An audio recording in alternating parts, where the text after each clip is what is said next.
Alhamdulillahi haqqa hamdih, alhamdulillahi hamdan katsiran tayyiban mubarakan fih. Nahmaduhu wa nasta'inuhu wa nastaghfiruhu wa nastahdihi wa natubu ilaih. Wa la na'budu illa iyyah wa natawakkalu alaih. Allahumma fasalli wa sallim wa barik ala sayyidina wa habibina wa syafi'ina wa maulana Muhammad wa ala alihi wa ala ashabihi wa dhurriyyatihi wa man tabi'ahum bi ihsanin ila yaumi liqa'i rabbih, amma ba'd. Rekan-rekan sekalian, semua peserta kajian kita pada hari ini, rahimani wa rahimakumullah. Puji syukur kehadirat Allah Subhanahu wa ta'ala atas limpahan karunia-Nya. Kita dihimpun di dalam majelis ilmu, meskipun hanya secara daring, secara online. Semoga tidak mengurangi semua keutamaan bermajelis ilmu yang bisa kita raih dari sisi Allah Subhanahu wa ta'ala. Semoga setiap langkah yang kita tempuh pada hari ini, tiap tapaknya menjadi pemudah jalan kita menuju ke surga. Dan duduk kita semua semoga termasuk taman di antara taman-taman surga, tempat Allah mencurah-curahkan rahmat-Nya, menaungkan sayap-sayap malaikatnya, menurunkan sakinah ke dalam hati kita, dan menyebut-nyebut nama kita semua dengan bangga pada makhluk-makhluk mulia yang ada di sisinya. Hadirin dan hadirat yang dimuliakan oleh Allah Subhanahu wa ta'ala, sebagai seorang mukmin kita meniatkan setiap pekerjaan yang kita lakukan sebagai satu bentuk ibadah kepada Allah Subhanahu wa ta'ala. Sebab bagi seorang mukmin ada dua ibadah, ibadah yang mahdhah dan ibadah yang ghairu mahdhah. Ibadah yang ditentukan secara khusus tuntunannya oleh Rasulullah SAW, yaitu dalam bentuk salat, puasa, sedekah, baik yang wajib berupa zakat maupun yang sunnah-sunnah, kemudian berumrah atau berhaji, dan segala bentuk ibadah-ibadah yang punya tuntunan tata cara dari Allah dan Rasul-Nya Sallallahu Alaihi Wasallam. Namun ada juga ibadah yang bersifat umum, segala sesuatu yang baik yang diniatkan karena Allah, maka dia bernilai ibadah. Dan yang sangat menentukan di sini adalah niat. Karena dengan niat dia bisa menjadi bernilai sangat mulia di sisi Allah, meskipun hanya berupa pekerjaan atau amal yang sepele, seperti mungkin mandi, makan, bahkan tidur, ya. Terlebih tentu pekerjaan-pekerjaan seperti yang menjadi tugas-tugas dan tanggung jawab kita, baik terhadap keluarga, terhadap masyarakat, terhadap negara dan institusi di mana kita berkhidmat. Nah, niat ini seperti disebutkan Imam Abdullah Ibnil Mubarak, kam min a'malid dunya nusibat min a'malil akhirah bihusnin niyat, wa kam min a'malil akhirah nusibat min a'malid dunya bisu'in niyat. Berapa banyak amal-amal yang dipandang sebagai amal dunia, tetapi oleh Allah dia dimasukkan sebagai amal akhirat karena niat yang baik, karena niat yang bagus. Dan berapa banyak amal-amal yang seperti penampakannya adalah amal akhirat, namun dihukumi oleh Allah, dinilai oleh Allah sebagai amal dunia karena niat yang jelek, yaitu ya niat yang hanya untuk kepentingan pribadi duniawi. Maka dari itu, Bapak Ibu, rekan-rekan yang disayang oleh Allah Subhanahu wa ta'ala, pertama-tama mari kita menata niat kita di dalam bekerja, di dalam berjuang, di dalam pengabdian kepada bangsa dan negara melalui institusi di mana kita berkhidmat. Ini adalah perkara yang pokok ya, di antara segala pokok, yaitu tentang niat. Nah, niat, kenapa kita meniatkan pekerjaan kita untuk akhirat, untuk surga, untuk Allah Subhanahu wa ta'ala? Di antara alasannya karena sesungguhnya kalau soal rezeki kita sudah dijamin oleh Allah. Dalam firman-Nya Allah mengatakan, wa ma min dabbatin fil ardi illa 'alallahi rizquha. Tidak ada yang melata di atas bumi melainkan Allah Subhanahu wa ta'ala yang menjamin rizkinya. Jadi rizki ini dijamin oleh Allah hatta untuk binatang yang melata, dabbah. Kata melata itu, dabbah maknanya adalah seperti dijelaskan dalam tafsir Ibnu Katsir, binatang yang kalau berjalan maka dada dan perutnya menempel di tanah. Dengan kata lain, seperti sering disebutkan, dia adalah binatang tingkat rendah. Karena kalau berjalan bukan dengan anggota gerak kaki yang sempurna, tetapi menyeret badannya, yaitu dada dan perutnya menempel di tanah. Nah, kias aulawi di sini berlaku, yaitu kalau kepada binatang yang hina, yang melata tadi, Allah menjamin rizki, maka terlebih-lebih kepada makhluk manusia yang Allah Subhanahu wa ta'ala telah menyebutkan, walaqad karramna bani Adam. Benar-benar sungguh-sungguh telah kami muliakan anak Adam. Nah, kalau anak Adam ini dimuliakan oleh Allah, tentu dalam perkara rizki dia juga adalah dijamin oleh Allah, bahkan dengan jaminan yang lebih baik daripada jaminan untuk binatang melata. Maka saya sering menyampaikan, rizki sudah dijamin, yang belum dijamin adalah apakah kita masuk surga. Pertanyaan Allah, am hasibtum an tadkhulul jannah, apakah kalian mengira bahwa kalian pasti akan masuk surga? Ini pertanyaan retoris dari Allah Subhanahu wa ta'ala.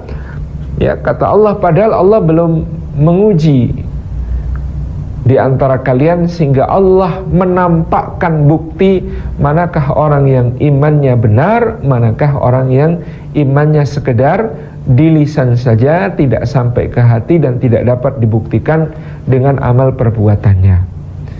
Jadi Allah pasti akan menguji untuk melihat, ya, apakah iman mengantar kepada amal soleh dan amal soleh itu mengantar kepada surga. Maka surga ini belum dijamin bagi kita semua. Nah, kalau rizki sudah dijamin tapi surga belum dijamin, seharusnya manusia itu jika dia beriman, dia lebih mengkhawatirkan tentang surga daripada mengkhawatirkan tentang rizki. Tetapi penyakit kebanyakan besar dari manusia adalah mereka mengkhawatirkan yang sudah dijamin, yaitu rizki, dan mereka mengabaikan apa yang belum dijamin, yaitu surga. Yang sudah dijamin khawatir, yang belum dijamin diabaikan. Tapi kalau kita memiliki iman, maka tentu iman itu akan menuntun kita pada mengkhawatirkan yang belum dijamin dan bertentram hati pada apa-apa yang sudah dijamin. Jadi ini yang membuat kita tentram tentang rizki kita, karena rizki kita tidak akan pernah tertukar, tidak akan salah alamat, tidak akan terlambat, tapi dia datang di waktu yang tepat, ya, tidak akan bisa direbut oleh orang, ya. Ini adalah hakikat pentingnya. Jadi ya, rizki itu jaminan, dia tidak terlambat, dia datang di waktu yang tepat, dia tidak akan tertukar, dia tidak bisa dirampas dari diri kita, karena itu merupakan maktub, sesuatu yang telah tertulis di ketetapannya Allah Subhanahu wa ta'ala. Ketika Allah menciptakan ruh, maka Allah menetapkan untuknya, ya, bagaimana kelak ketetapannya ketika ruh ini hadir di dunia, di dalam jasadnya, menjalani kehidupan di dunia, ya, dia dituliskan, ya, tentang ajalnya, tentang rizkinya, tentang amalnya, tentang apakah dia termasuk orang celaka ataukah orang yang beruntung. Jadi di sini sebuah jaminan kita bisa pegang dari Allah Subhanahu wa ta'ala, meskipun tentu dalam definisinya kita perlu memahami yang namanya rizki itu bukan angka-angka dalam selip gaji. Juga bahwa dalam angka-angka yang ada di slip gaji itu ada yang rizki kita, tapi ada yang bukan rizki kita. Allah mungkin menitip hak orang lain di situ. Tetapi juga bahwa rizki kita bukan hanya yang ada dalam angka-angka gaji itu, bisa saja dalam bentuk-bentuk lain yang datang kepada kita dari Allah Subhanahu wa ta'ala dengan berbagai jalan yang tidak terbatas, terserah kepada Allah. Jadi ini hakikat yang sangat penting untuk kita sadari bersama. Betapa banyak orang yang gajinya besar tetapi rezekinya tidak sebesar gajinya itu. Gajinya seperti yang saya sering ceritakan, temui di sebuah perjalanan, jejer naik pesawat, direktur sebuah BUMN, gajinya 200 juta per bulan pada saat itu. Tetapi ya dia tidak bisa lagi menikmati makanan yang manis karena kata dokter jangan pak diabetesnya. Gak bisa lagi menikmati makanan yang asin, kata dokter jangan pak hipertensinya. Gak bisa lagi menikmati makanan yang gurih karena kata dokter jangan pak kolesterolnya. Gak bisa lagi menikmati kacang-kacangan karena kata dokter jangan pak asam uratnya. Subhanallah. Ada yang sudah dikurangi dari kenikmatan-kenikmatan yang mungkin selama ini dia rasakan ya. Bercerita waktu muda ya pengen makan enak gak ada uangnya. Sekarang ada uangnya, semua bisa dibeli tapi tidak semua bisa dimakan ya. Subhanallah, hakikat yang luar biasa karena memang ya rezeki itu soal rasa. Nikmatnya itu Allah betul yang bagi ya. Makanan mahal ya, racikan chef Michelin bintang 3 plus reviewnya yang terkenal ya, mungkin di Paris, di Prancis gitu ya, di restoran yang sangat limited edition, kita harus reservasi jauh-jauh hari untuk bisa dapat tempat duduk di situ ya, dengan harga yang luar biasa mahalnya. Lalu kita tahu ya, makanan mahal ya, harganya mahal, racikan chef ternama, mewah ya, itu bisa dibeli. Tapi nikmatnya makan Allah yang membagi-bagi. Kalau pada hari H Allah menghendaki kita tidak menikmati makanan yang ada di situ, mudah bagi Allah menghadirkan sariawan. Mudah bagi Allah mengkambuhkan sakit gigi. Mudah bagi Allah menjadikan kita diare dan gangguan pencernaan. Lalu semua kenikmatan itu sirna, tidak lagi terasa sebagai nikmat. Tetapi mudah bagi Allah menghadirkan kenikmatan makan bagi orang yang mungkin di tanah transmigrasinya mencangkul dari jam 7 sampai jam 10 ya. Istrinya datang membawa bakul diisi cerek, berisi teh panas, wangi, sepet, legi kental, plus nasi ketan cuma ditaburi parutan kelapa. Lelah mencangkul jam 10, duduk ngelemprok di tanah lalu meminum air teh yang ya, panas, wangi, sepet, legi kental tadi ditambah dengan parutan kelapa, maka Masya Allah nikmatnya ya. Ini adalah hakikat rezeki soal rasa. Sebagaimana juga ya, kasur yang mahal, spring bednya mendut-mendut, yang empuk, yang nyaman katanya begitu ya, untuk tidur mungkin terletak di hotel yang layanannya bukan cuma bintang 5 tetapi bintang 7 plus gitu ya, seperti yang diklaim oleh Burj Al Arab di Dubai, yang konon tarifnya satu malam di kamar eksklusifnya itu 350 juta. Ya, apakah tidur di dalam kamar yang sedemikian, ranjang yang seperti itu dijamin akan nyenyak tidurnya? Tidak, karena Allah yang membagi-bagi nikmat tidur. Kalau saya disuruh tidur di situ pasti nggak bisa tidur karena mikir bayarnya. Kalau digratisi juga pasti kepikiran, mendingan dikasih mentahnya. Subhanallah ya. Tetapi mungkin ada orang yang bekerja dengan sangat keras, kelelahan, dia cuma berbantalkan tangannya sendiri ya menggeletak di lantai pun bisa tidur dengan sangat nyenyak, karena nikmatnya tidur Allah yang membagi-bagi. Ini hakikat yang paling kita fahami, karena rezeki mendatangi kita dengan jalan yang jauh lebih dahsyat daripada perjalanan kita untuk menjemput rezeki tersebut ya. Kita berjalan dari ruang kerja mungkin ke rumah makan, tetapi beras yang kemudian menjadi nasi kita itu, yang dihidangkan untuk kita itu, barangkali perjalanannya jauh lebih dahsyat. Ditanam oleh petani yang tidak kita kenal, bahkan mungkin bukan petani Indonesia, mungkin petani Vietnam karena dia diimpor gitu ya. Sebutir nasi saja menjadi sangat luar biasa. Belum tempenya ya, kalau kita lauknya tempe di Jawa, kalau di Sumatera katanya tempe itu bukan lauk tapi sayur gitu. Itu kedelainya bahkan ternyata ditanam di benua Amerika, melintasi Samudra Pasifik berbulan-bulan lamanya. Subhanallah, miracle, semuanya ngumpul di dalam piring kita. Ada beras Vietnam, ada kedelai dari Amerika, ada garam dari Australia, ada ya tepung terigu dalam kerupuk dari Tiongkok dan lain sebagainya. Tabarakar Rahman, ya luar biasa Allah mendatangkan rizki untuk kita nikmati di dalam makanan kita. Itu baru makanan, belum pakaian, belum yang lain. Tabarakar Rahman, betul-betul ini adalah satu hakikat yang luar biasa.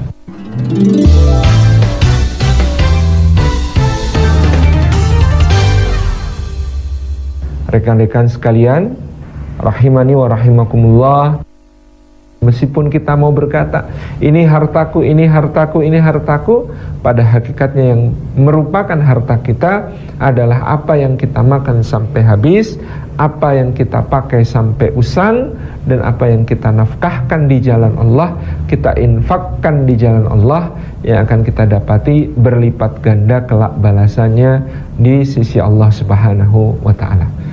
Jadi inilah hakikat rezeki ya, memakai, memberi rasa nikmat.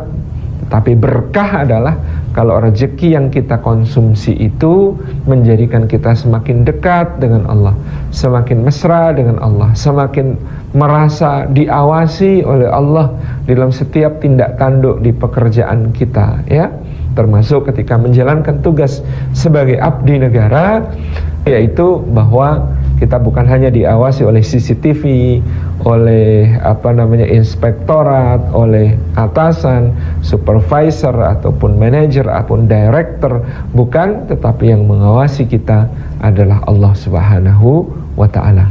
Ini rezeki yang berkah yang membuat kita semakin terasa kedekatan, keakraban dengan Allah Subhanahu wa ta'ala di setiap keseharian kita. Nah, kalau bercerita lucu, ya saya punya kawan yang menjadi bukti bahwa rezeki itu soal bagaimana Allah membagi-bagi, kadang-kadang dengan membuat kita tergelak ketawa. Ada seorang kawan guru ngaji ya, dia ya kerjaannya untuk betul-betul mengajar mengaji, baik yang umum ya di masjid, di mushola, di TPA, di TPP, maupun private ya, diundang ke rumah untuk ngajari alif ba ta tha, dia juga sangat welcome ya. Ya, pergaulannya dengan masyarakat begitu baik, akrab, dan juga dia terlibat dalam berbagai urusan kemasyarakatan, menjadi andalan masyarakat ya. Kalau ada yang meninggal, kalau ada yang sakit, mendoakan, kalau ada yang punya hajat ya pernikahan dan lain sebagainya, dia yang diminta untuk berdoa ataupun menjadi MC dan lain sebagainya. Sampai satu saat ya, di dekat tempat tinggalnya berdiri sebuah kompleks perumahan yang mewah dengan masjid dibangun di tengahnya, dan di dekat masjid itu didirikan rumah untuk marbotnya. Ketika pengembang kontraktor perumahan ini bermusyawarah dengan para tokoh masyarakat, siapa yang akan ditunjuk sebagai marbot, tokoh-tokoh masyarakat kompak menyebut satu nama kawan saya ini, sang guru ngaji.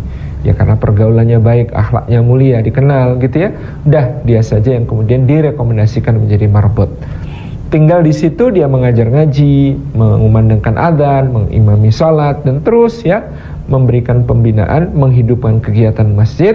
Sampai satu saat kegiatan masjid memerlukan kendaraan. Akhirnya dia meminjam mobil kepada salah satu pemilik mobil di yang juga pemilik rumah yang megah dan mewah di perumahan tersebut. Dipakai mobilnya, selesai dikembalikan, ya hari-hari berikutnya pemilik mobil ini mengatakan, "Mas Ustadz, mobil saya kapan dipakai lagi untuk kegiatan masjid?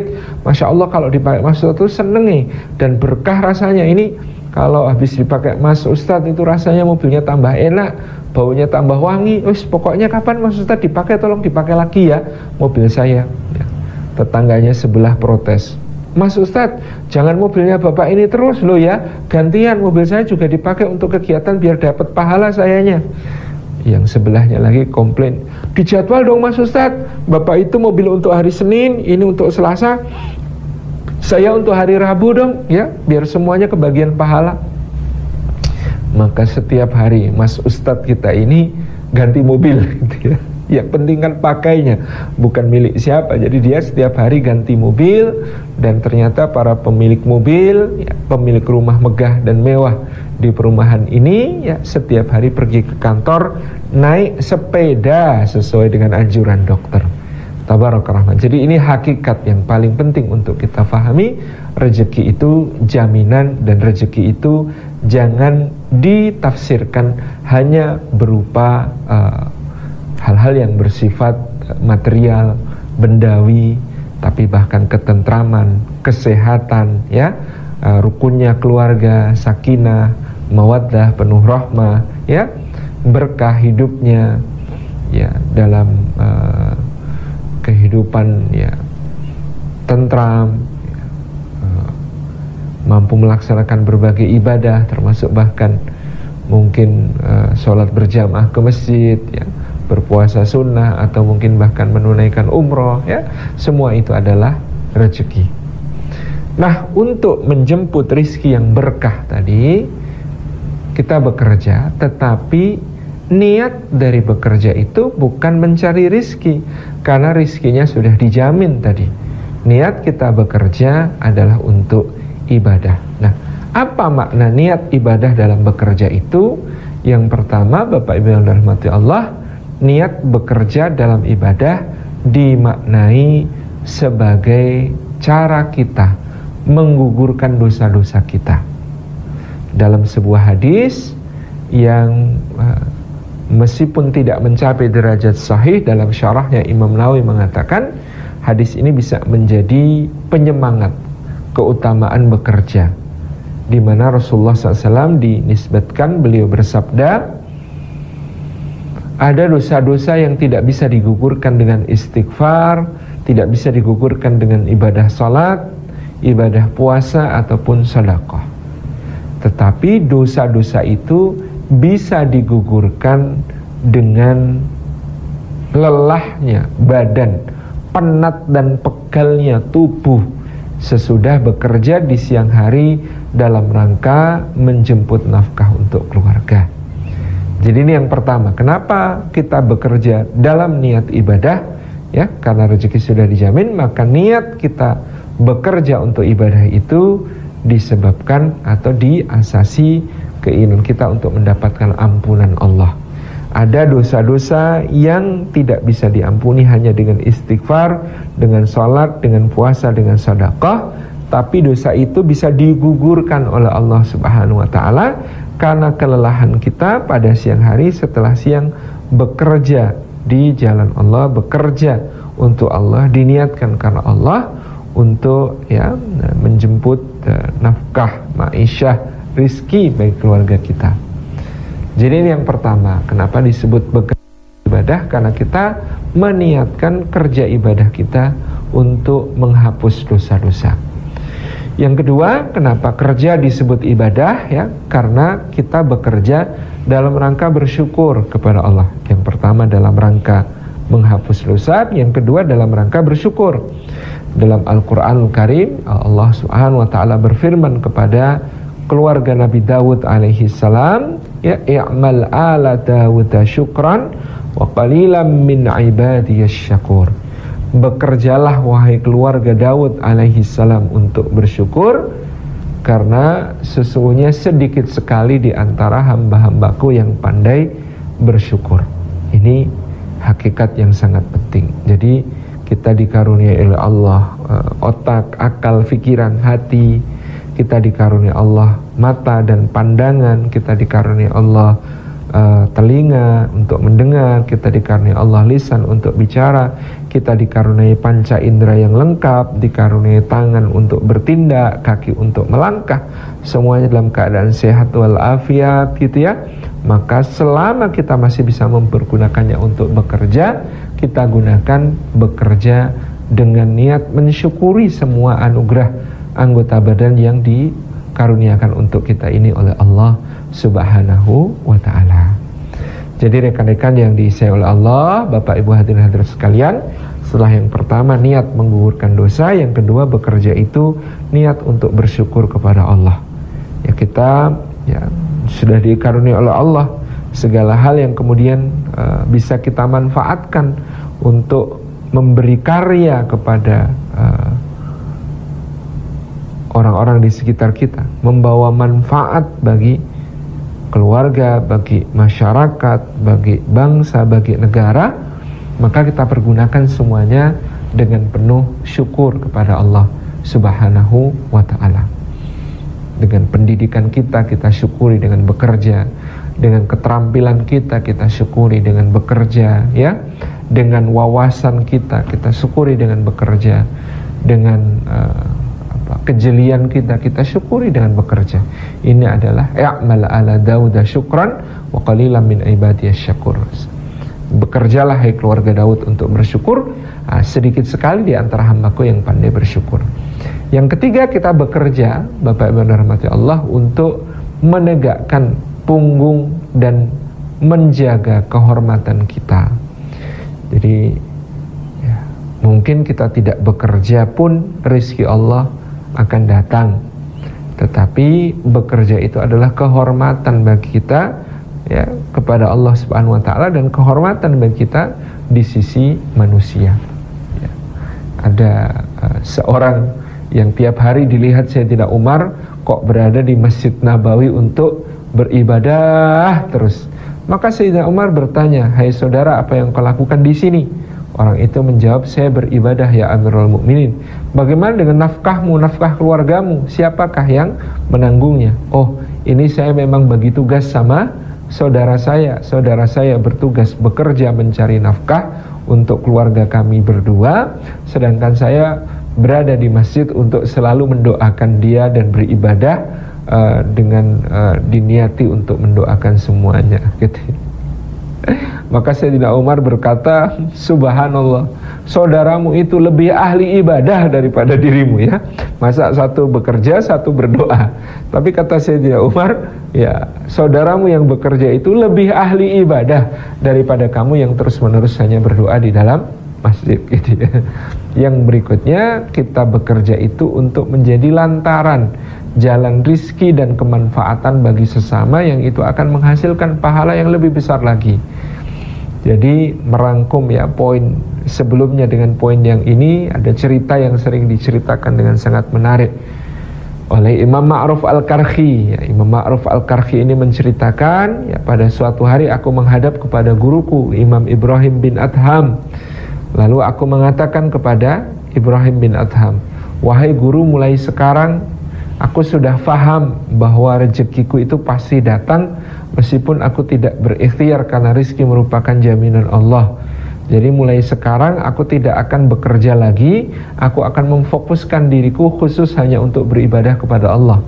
Tidak usah bekerja karena rezeki pasti tetap datang." Kemudian Imam Ibrahim bin Adham tersenyum dan berkata kepada muridnya, "Wahai Ma'ruf, dari mana engkau mengetahui hal ini?" Ya, kemudian Ma'ruf mengatakan, "Iya, tadi dalam perjalanan ke sini aku bertemu dengan seekor burung. Burung itu patah sayapnya. Dia tidak bisa bergerak, tidak bisa ngapa-ngapain, hanya terbaring. Ya, burung ini burung yang patah sayapnya, tidak bisa ngapa-ngapain, hanya terbaring." Kemudian ya, kata Ma'ruf, "Aku mengira burung ini pasti akan binasa. Dia pasti akan mati karena dia tidak bisa apa-apa dengan sayapnya yang patah. Ternyata Allah mengirimkan seekor burung lain datang, burung yang sehat, sayapnya lengkap. Dia datang dengan makanan di paruhnya, dia bawa mendekati burung itu dan kemudian menyuapkan makanan itu yang ada di paruhnya itu kepada burung yang tangannya patah, sayapnya patah, sehingga burung yang sayapnya patah ini pun bisa makan. Betul kan guru, ternyata yang namanya rezeki itu jaminan, meskipun dia tidak bisa bekerja, tetapi ternyata Allah tetap mendatangkan rizkinya melalui burung yang lain. Maka dari situ saya berkesimpulan, kata Ma'ruf, ya sudah, tidak perlu bekerja, rizki pun tetap pasti akan datang.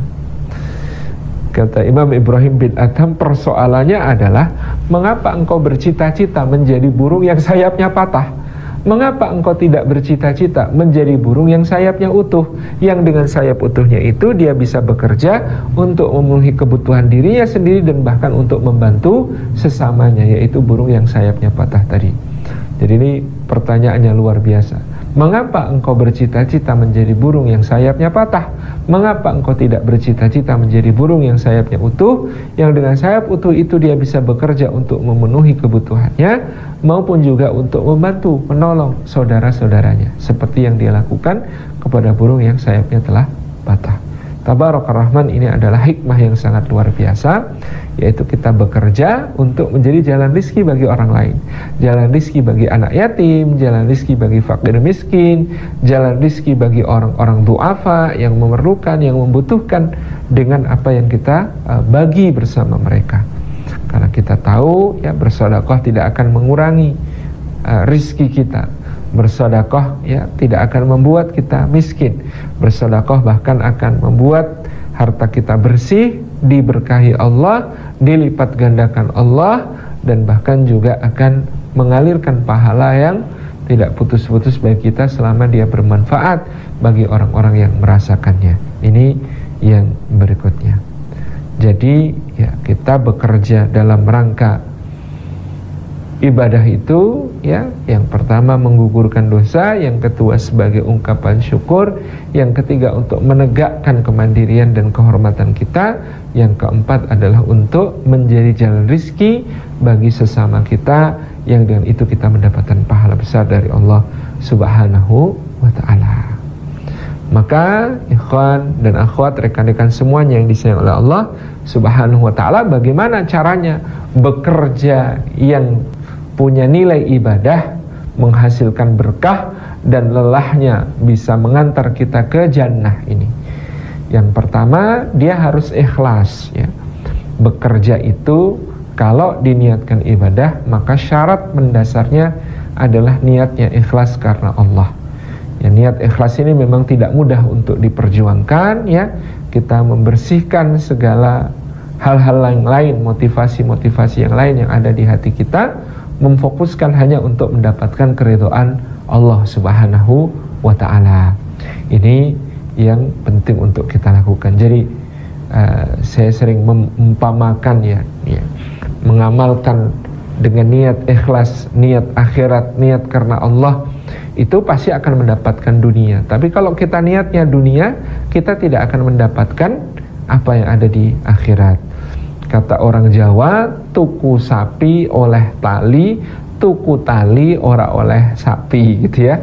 Kalau kita membeli sapi, maka pasti kita akan mendapatkan bonus berupa tali, karena kita tidak mungkin bisa mencapai sapi itu tanpa dengan tali. Menggenggam dan mengontrol sapi itu ya harus dengan tali. Jadi kalau beli sapi pasti bonus tali. Tetapi kalau kita membeli tali, ya, itu tidak akan dapat sapi. Saya belum pernah dengar ada toko yang menjual tali mengadakan program diskon dengan hadiah bonus berupa sapi. Itu kok hampir tidak ada. Tetapi kalau beli sapi tadi sudah dipastikan, ya hampir pasti dia akan mendapatkan bonus berupa tali. Siapa yang mengejar akhirat, maka pasti akan diberi bonus oleh Allah dengan dunia.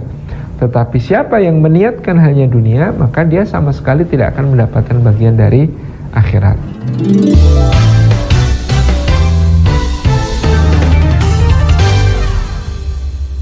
Rekan-rekan sekalian, rahimani wa rahimakumullah, sama dengan ungkapan yang lain, menanam padi ada rumput ikut tumbuh. Tetapi menanam rumput jangan harap ada padi yang tumbuh.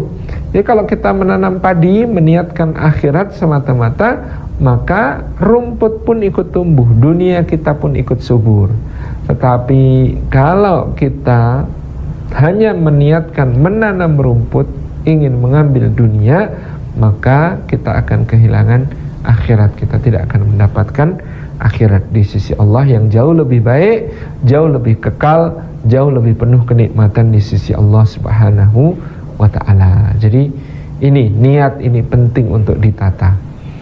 Karena niat yang ikhlas, niat yang bersih karena Allah, maka dia di sisi Allah akan sangat bernilai tinggi. Sampai dikatakan Ibnu Qayyim al-Jauziyah, sesungguhnya kalau amal diniati dengan ikhlas karena ridho Allah, lalu Allah pun meridhoinya, sesungguhnya amal yang ikhlas yang satu saja ini dibayar dengan seluruh isi dunia, itu tidak akan cukup. Itulah kenapa Allah menahan agar amal dunia yang ikhlas karena Allah, diridhoi Allah ini, maka kelak ya balasannya itu sempurna di akhirat. Jadi balasannya sempurna di akhirat berupa nikmat yang kekal dan waktunya abadi, tidak terhingga. Ini yang menjadi satu niat yang senantiasa harus kita tata di dalam hati kita karena Allah Subhanahu wa ta'ala, yaitu ikhlas. Katakanlah ikhlas itu bisa dihitung nilainya, padahal aslinya tidak. Yang namanya ikhlas itu unlimited ya, unlimited dan eternal ya. Eternal unlimited ya, abadi sekaligus tak terhingga. Nah, katakanlah begini ya, kita bekerja ikhlas, nilai ikhlas kita 1 miliar. Lalu setiap bulan kita hanya terima gaji katakanlah 20 juta rupiah. Maka sebenarnya ketika kita bekerja dengan kelayakan dibayar 1 miliar, tapi hanya bawa pulang gaji 20 juta, kita sedang menabung 980 juta kebaikan di sisi Allah. Dan itu pasti akan Allah bayar di dunia sekaligus di akhirat. Di dunia bisa berupa dibayar dengan istri solihah ya, dengan anak-anak solihin dan solihat, dengan rumah tangga sakinah mawaddah warahmah, dengan anggota keluarga yang qurratu a'yun semua, yang tetangga-tetangga juga solihin dan solihat gitu ya. Kemudian diberikan oleh Allah berbagai ketentraman, kenikmatan ya, kesehatan dan sebagainya. Tetapi sebaliknya, kalau kita hanya layak dibayar 500.000 rupiah tetapi membawa pulang gaji 20 juta ya, 19.500.000-nya juga kelak akan ditagih oleh Allah Subhanahu wa ta'ala. Lagi mana? Datang kantor jam 8 sampai jam 10, minum kopi, baca koran, baca berita pagi. Jam 10 sampai jam 12 ya, ngobrol-ngobrol, gosip sama ya teman di meja sebelah ya. Jam 12 sampai jam 2 keluar pergi makan siang. Jam 2 sampai jam 4 sore gitu ya, sibuk depan komputer, main soliter gitu ya. Maka ya, apa yang kemudian kita harapkan sebagai pendapatan yang layak bagi kita, sebenarnya tidak layak bagi kita, sehingga kelak juga akan ditagihkan oleh Allah dalam berbagai bentuknya di kehidupan kita. Na'udzubillahi min dzalik. Ini yang namanya niat ikhlas, padahal bukan cuma 1 miliar, tetapi tak terhingga dan abadi tadi yang sudah kita sebutkan. Yang kedua, kalau dia adalah ibadah karena Allah, maka bekerja itu harus itqan. Ya, itqan itu profesional, ditekuni sampai ahli, sesuai dengan job description yang sudah dibebankan, sesuai dengan kontrak kerja yang sudah ditandatangani, sesuai dengan tupoksi yang telah ditetapkan ya, sesuai dengan apa yang menjadi kewajiban-kewajiban kita. Ya, kalau di surah Al-Mutaffifin Allah mengkritik orang-orang yang tidak profesional. Mereka itu adalah alladzina idza talu 'alan nasi yastawfun. Orang kalau menimbangkan, meminta hak untuk dirinya kepada orang lain, maka dia minta dipenuhi. Kalau dia minta haknya kepada orang, dia minta haknya dipenuhi sepenuh-penuhnya. Tetapi kalau dia memberikan haknya orang lain, wa idza kaluhum aw wazanuhum, apabila dia menakar menimbang untuk orang lain, yuhsirun, dia ngurang-ngurangin, dia ringan-ringankan gitu ya. Ini yang berbeda. Jadi kalau untuk dirinya dia minta dipenuhi, tetapi kalau untuk orang lain dia minta dikurangi. Na'udzubillahi min dzalik. Jadi yang itqan ya, dalam hadis disebutkan innallaha yuhibbu ahadakum idza amila fayutqinu fi amalihi. Jadi Allah itu mencintai salah seorang di antara kalian yang jika dia beramal maka dia itqan di dalam amalnya itu. Ya, dia tekuni sampai ahli, dia punya profesionalisme di bidangnya. Kalau mengaudit, yang mengaudit dengan sebaik-baiknya ya. Kalau melakukan perhitungan, dia melakukan perhitungan dengan sebaik-baiknya. Dia profesional. Kalau tugas luar, dia laksanakan tugas luar dengan penuh dedikasi. Kalau kemudian harus di belakang meja, dia tunaikan tugasnya di belakang meja dengan sepenuh-penuh konsentrasi gitu ya. Ini namanya itqan ya. Kita bekerja setelah niat yang ikhlas, itu harus itqan ya. Tadi jangan sampai ya ikhlas itu dianggap seadanya, sedapatnya, sisa-sisa ya, remah-remahnya, jangan ya. Ikhlas itu ya yang paling puncak bisa kita niatkan karena Allah. Kemudian itqan ya, kita tekuni sampai ahli, kita tunaikan sesuai dengan apa-apa yang telah diamanahkan kepada kita. Yang terakhir yang disebut beribadah ya, bekerja sebagai beribadah, itu tentu harus ihsan. Ihsan itu ya, kalau dalam ibadah ihsan itu anta budallaha ka'annaka tarahu fa illam takun tarahu fa innahu yaraka. Yaitu kamu beribadah kepada Allah seakan-akan kamu melihat Allah. Tetapi yakinlah ketika kamu tidak bisa melihat Allah pun bahwa Allah senantiasa melihat kamu. Kan berarti mengerjakan sebaik-baiknya. Kalau diawasi supervisor aja serius, diawasi direktur lebih serius, diawasi oleh CEO lebih serius ya, maka terlebih lagi orang yang merasa diawasi oleh Allah Subhanahu wa ta'ala pasti lebih serius lagi. Jadi ikhlas itu ihsan itu ya seperti ketika kita merasakan betul Allah yang menjadi supervisor bagi kita. Kemudian makna ihsan di dalam memberikan pekerjaan kita ya, atau melakukan pekerjaan kita seperti hadis Nabi SAW, innallaha katabal ihsan ala kulli syai'in, sungguhnya Allah mewajibkan ihsan kepada hambanya di atas segala sesuatu sebagaimana dia telah mewajibkan ihsan kepada dirinya.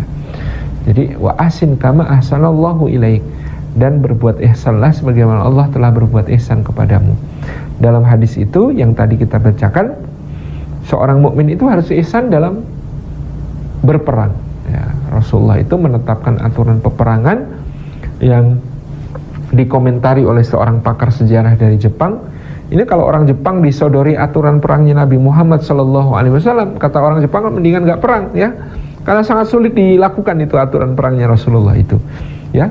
Dilarang menyerang orang tua, manula, anak-anak kecil, wanita-wanita ya, orang-orang sakit.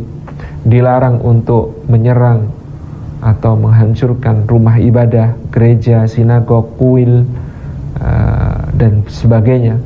Dilarang untuk memasuki rumah yang telah ditutup pintunya. Jadi kalau kita dalam kondisi perang di suatu tempat, kemudian ada yang tidak melawan dan memilih untuk tinggal di dalam rumahnya dan pintunya ditutup, ya tidak boleh didobrak, tidak boleh dimasuki begitu. Tidak boleh menebang pohon kalau bukan karena hajat yang penting ya.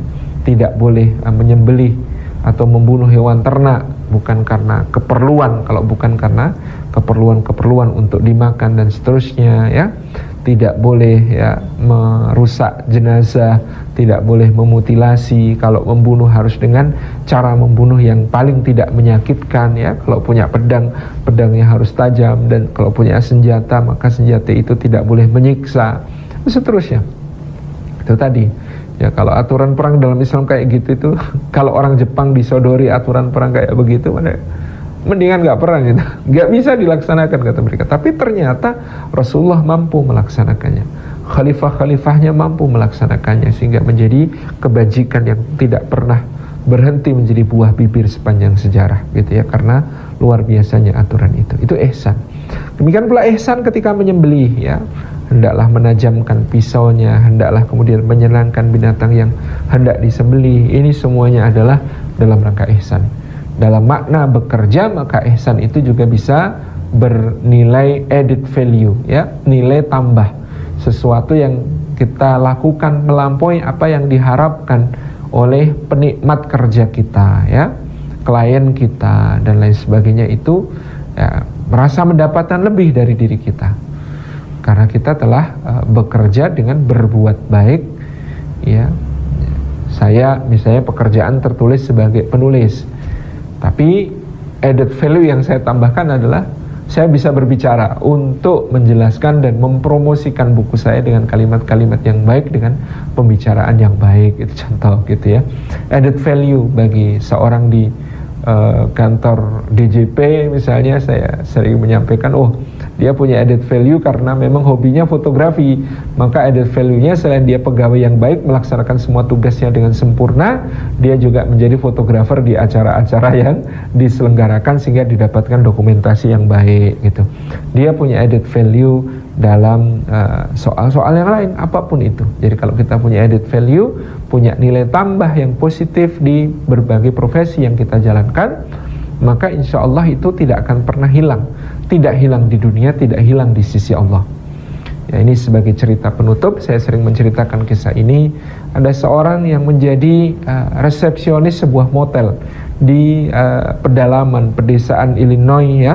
Dia kerjakan tugasnya dengan sangat-sangat baik, ya. Dia ramah, dia supel, dia sopan, dia penuh dengan antusiasme kepada para pelanggan, sehingga kemudian banyak pelanggan yang sangat ya, betah untuk berada di motel yang dia kelola, gitu ya. Sampai satu hari ada sepasang suami istri berkendara di pedalaman Illinois Woods, di pedalaman negara bagian Illinois. Kemudian waktu itu menjelang badai, ya, menjelang badai, dan suami istri ini akhirnya membelokkan mobilnya ke motel yang dikelola anak muda ini. Dia masuk ke resepsionis, bertanya, "Nak, badai sudah mau datang dan kami takut untuk melanjutkan perjalanan kami, rencananya mau istirahat dulu. Apakah masih ada kamar yang bisa kami sewa?" Ya. Anak muda itu mengatakan, ya, "Bapak Ibu, selamat datang di motel kami. Ya, pertama-tama kami mohon maaf kalau ada yang kurang berkenan, dan izinkan kami menyampaikan bahwa untuk kamar yang dapat disewa di motel kami ini pada malam ini sudah habis. Kami sangat menyesal atas hal ini. Tapi saya sebagai pribadi tidak mungkin membiarkan Bapak Ibu keluar lagi ke sana berkendara tanpa tentu arah, yang mungkin dalam jarak 10-15 mil dari sini pun saya tidak yakin akan didapatkan motel yang masih bisa menyediakan kamar untuk Bapak Ibu. Maka Bapak Ibu, ini inisiatif saya, mohon Bapak Ibu berkenan. Di motel ini saya mendapatkan hak untuk menempati satu kamar untuk beristirahat. Kamar ini 100% hak saya dan saya berhak memanfaatkannya untuk apapun. Saya ingin Bapak Ibu malam ini istirahat di kamar saya, karena mudah-mudahan Bapak Ibu berkenan. Kamarnya sederhana tapi saya pastikan insya Allah bersih, gitu ya bahasa kita. Ya, saya pastikan bersih dan saya akan sediakan Bapak Ibu untuk keperluan-keperluannya, untuk keperluan mandi, untuk keperluan makan dan lain sebagainya. Jangan khawatir, ya, Bapak Ibu akan mendapatkannya. Tenang. Nah, jadi apakah Bapak Ibu berkenan, gitu ya. Bapak Ibu ini kemudian mengatakan, iya, saya rasa saya tidak punya pilihan lain, tidak masalah. Tapi itu apakah tidak merepotkan kamu dan kamu nanti tidak bisa istirahat? Kata petugas resepsionis ini, oh, saya malam ini tidak bisa beristirahat karena saya harus tetap di sini. Siapa tahu ada tamu lagi yang membutuhkan bantuan atau ada permintaan bantuan dari motel-motel yang lain di sekitar, tetap memantau keadaan dalam kondisi badai seperti ini. Jadi Bapak Ibu bisa beristirahat dengan tenang di kamar saya. Oke, baik, Nak, berapa kalau begitu sewanya malam ini? Oh, Bapak Ibu, ini adalah kamar saya dan saya tidak menyewakan secara komersial. Saya menyediakannya untuk Bapak Ibu sebagai bagian dari satu persaudaraan di antara kita. Akhirnya kemudian betul ditempati sampai pagi, mereka pamit ya, mereka saling bertukar kartu nama. Nah, si bapak ini sering menelpon kepada si resepsionis menanyakan pekerjaannya, dan ternyata tetap ya dia menjalankan pekerjaannya dengan penuh senang hati dan lain sebagainya. Sampai akhirnya suatu hari ternyata dia memang berhenti bekerja dari motel tersebut ya, karena dia merasa sudah berhasil mendidik seorang resepsionis lain yang juga bisa memberi pelayanan seperti dirinya. Lalu dia didesak oleh keluarganya, dia cerita untuk pergi ke kota mencari pekerjaan yang lebih baik. Nah, kata si bapak yang ada di ujung telepon, yang dulu diberi tumpangan di kamarnya, ya, nah kebetulan sekali, tolong kamu kirim alamatmu, kamu sebutkan, saya akan kirim tiket, kamu harus ke New York sekarang, karena saya ada pekerjaan yang mungkin bisa kamu lakukan di sini, mengelola penginapan yang saya miliki. Oh, baik bapak. Kemudian datang ke New York, dia takjub ketika sampai ternyata alamat yang dia tuju adalah sebuah hotel yang sangat besar, yang gedungnya pencakar langit ya. Oh, itu grup hotel Waldorf Astoria yang terkenal, dan ternyata ketika dia tunjukkan apa yang harus dia lakukan kepada resepsionis hotel tersebut, dia diantar ke sebuah ruangan di lantai atas yang ternyata dia bertemu dengan bapak tua itu. Nah, bagaimana nak, kamu sudah lihat penginapanku, apakah kamu sanggup untuk mengelola penginapan ini? Bapak jangan mencandai saya, apa saya harus mengelola sebuah hotel sebesar ini? Oh, bukan hotel ini nak, yang kamu harus kelola adalah jaringan hotel Waldorf Astoria di seluruh dunia, bukan cuma yang di New York tapi di seluruh dunia. Dan aku percaya kamu bisa menetapkan standar keramahan seperti yang kamu berikan kepada kami malam itu ya, untuk seluruh hotel kami. Itu ya. Jadi yang namanya ihsan ya, berbuat added value, berbuat nilai tambah, itu tidak akan pernah hilang dalam pekerjaan kita di dunia, terlebih-lebih di akhirat ketika kita niatkan bekerja kita betul-betul karena ibadah kepada Allah. Demikian yang dapat kita sampaikan, mudah-mudahan bermanfaat. Jazakumullah khairan. Wassalamualaikum warahmatullahi wabarakatuh.